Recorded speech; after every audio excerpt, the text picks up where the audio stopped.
Hi everyone, so today I am with my friend Alex. That was beautiful. That was pretty much. Today we're going to be reviewing Miss Peregrine's Home for Peculiar Children. She has her copy as well. So this book is by Ransom Riggs, and it is considered young adult fiction, horror fiction, and dark fantasy. We honestly both love this book. This is a great book for anyone who likes suspense. You knew some information about why he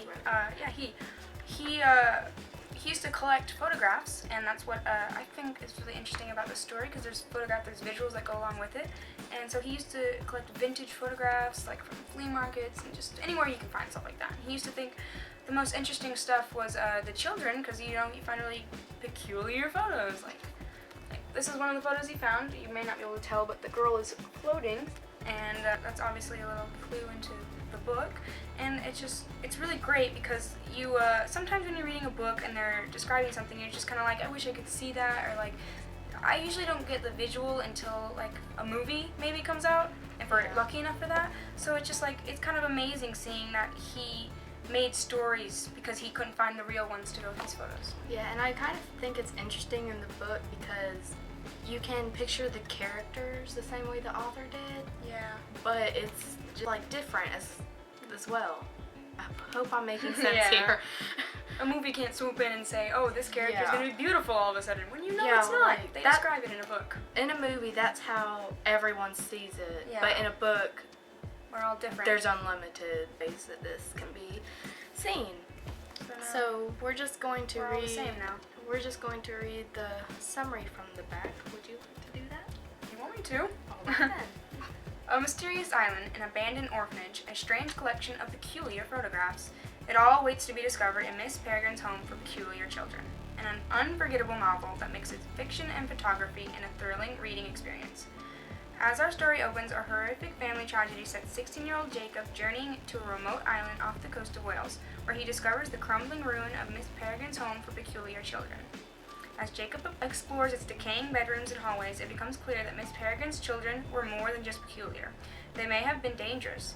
They may have been quarantined on a deserted island for a good reason, and somehow, impossible though it seems, they may still be alive. So you may see why we kind of love this book, because it's just different. It's not like any other book. It was originally published in 2011, but the first paperback was in 2013, so that's kind of... That's when I got it, actually. I got it last summer.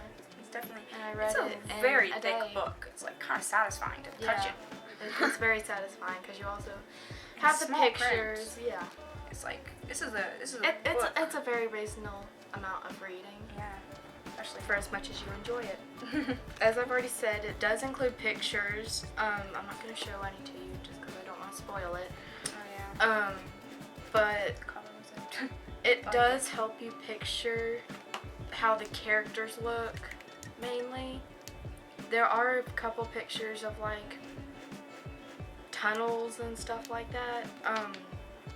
And it just kind of helps you picture the story the way the author did, which I kind of find interesting because I don't know, it's kind of like a first person point of view, but then again it's not. Yeah, it's different because at the same time it just grounds me to how real it all is, because I don't know, I tend to think more like when I'm thinking, I don't know, it just kind of goes animated or something like that, or just doesn't seem real, and then I get these photographs and all of a sudden I'm like, wow, look, it's like almost evidence that it happened. So it's definitely a really great way to do that, and I really like that. Yeah, I do too. This book helps with understanding that everyone has a special talent, even if they don't realize it yet. Uplifting. Yeah. A little uplifting thing right there. Definitely a book you don't want to read in the dark. I tried. And this book, at least, I don't know about you, but it helped me feel comfortable with myself, and like, yes, I do have my flaws, but they could help with a talent in the future that may lead to my success. So that's another deep thing about this book, is you learn a lot of lessons about and it kind of teaches you what other people could be like. And I just want to read my favorite quote from this book. It's on page 342.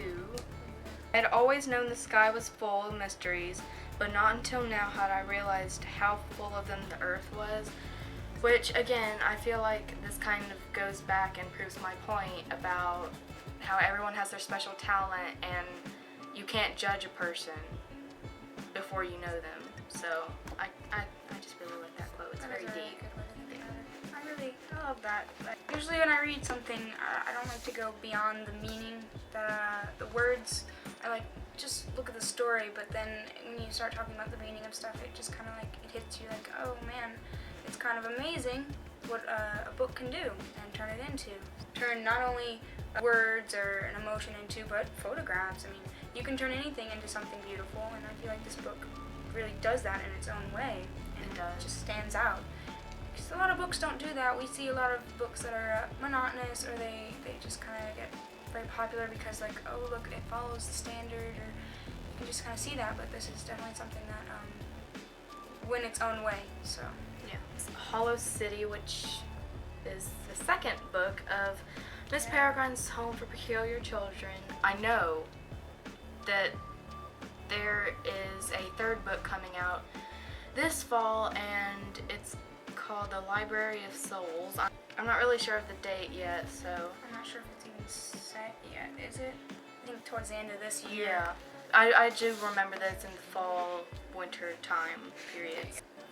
It will supposedly be made into a movie in 2016, but I'm not really sure of that because I don't think that they've made that official yet. They originally planned for it to be in 2015, I believe, but I don't know where you got your version, but I got mine from Barnes & Noble, and I'm pretty sure you can get it at quite a few places, but you can probably order it off of eBay or Amazon. I do own the paperback version, and so does Alex. So I have the hardcover version of Hollow City, and I believe I also got this at Barnes & Noble.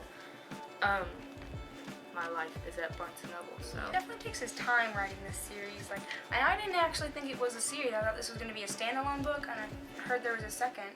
I was really kind of excited for it. I was too. Yeah, and then I thought the second would be the last two, and then I'm like, oh, there's a third one, so it's a bit of a surprise. I wouldn't be surprised if all of a sudden there was a fourth one, but at the same time I kind of like, hope not. I'm like, on the edge of my seat, I'm like, please don't let anything happen. Like, just, yep. Really scary, actually. Yeah. There are monsters. In case you're wondering, I am currently reading Harry Potter and the Prisoner of Azkaban. I know I'm a loser. I haven't read the Harry Potter series yet, but guess what? I am now. I got Harry Potter and the Chamber of Secrets as an emergency. Everyone has to have an emergency book in their bag. You're just like sitting there, and all of a sudden you just realize, oh, I don't have anything. So I always carry that around. You gotta have it. Just what if you get bored? What if your phone dies? You know. What if you don't have an internet connection? I think I'd honestly gotta go back to the basics. I'd rather read than be on my phone, I think. There's not a lot you can do on your phone. I mean, you can watch videos about people reading books. It's socially awkward. What are you currently reading? I'm currently reading Rot and Ruin by Jonathan Mayberry, and that's what it looks like. And I was actually suggested this by one of my friends in the library when we were walking around, and it's my first zombie book ever. I'm really glad that it is because it's definitely well written. And like all zombie books, it takes forever to learn actually what happened. And I'm very happy with it so far. And it's just really cool. I like the backstories a lot. It's probably my favorite part. Okay, another thing that I would like. Another thing that I would like to mention is, as you can see, you probably have noticed that my bookshelf looks a little bit different and a little bit more filled up, and that is because I have received so many donations from so many people, and I would like to thank all of those organizations and all of those friends that have donated me books and donated me gift cards to go buy books, which I've also done a lot of this summer. Not ashamed. Just gonna say I'm jealous of that. You can send me stuff too. I'm good with that. So, I might be doing a book haul soon if you would like to see that. And I love watching people's book hauls. It's like my favorite. It's like stalking people. It is. Look, you have. They're like, you judge a person by their books. I mean, don't judge people.